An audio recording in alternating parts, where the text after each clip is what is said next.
Friends, this is a small demo of setting the maintenance timer. See, normally our machine is running. You can see in the timeline also it is cycle start. Now sometimes it happens that if the machine goes under maintenance, then maybe to get the part it requires maybe 1 day or 2 days, and you cannot start the machine or switch on the machine. So naturally for maybe 1 day the machine will be switched off when it is under maintenance. So this is a trick by which when you start the machine again, it will still show under maintenance in the timeline, while in the live status it will show cycle off and as well as CNC off. And when the part comes and the maintenance person starts the machine with cycle start, that time only this state will be shown as green. So just we will start the demo. I will stop the machine by this simulation. So this is cycle stop. So this machine is under cycle stop.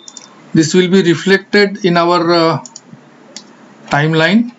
You can see the machine has stopped. Okay, now let us give the reason as maintenance. So I go here and put the downtime as maintenance.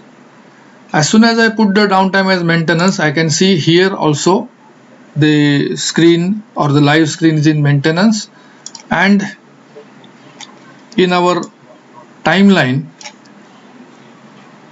it is showing that the machine is under maintenance. Now here I will switch off the machine because maybe the part is taking 1 day to get it. So I go here and I change my setting so that the machine will be off. I will change the port number to say 3, which will simulate the condition as CNC off. I will show you the event log. See, it is under maintenance. Now I have switched off the machine. This will reflect here as port offline. See, it is port offline. So machine is switched off. So in the live status it is saying as machine or the CNC is off. But if you see the timeline graph, it is still under maintenance, right? Now let's say after second day the part comes, the maintenance person came to the machine, he put the part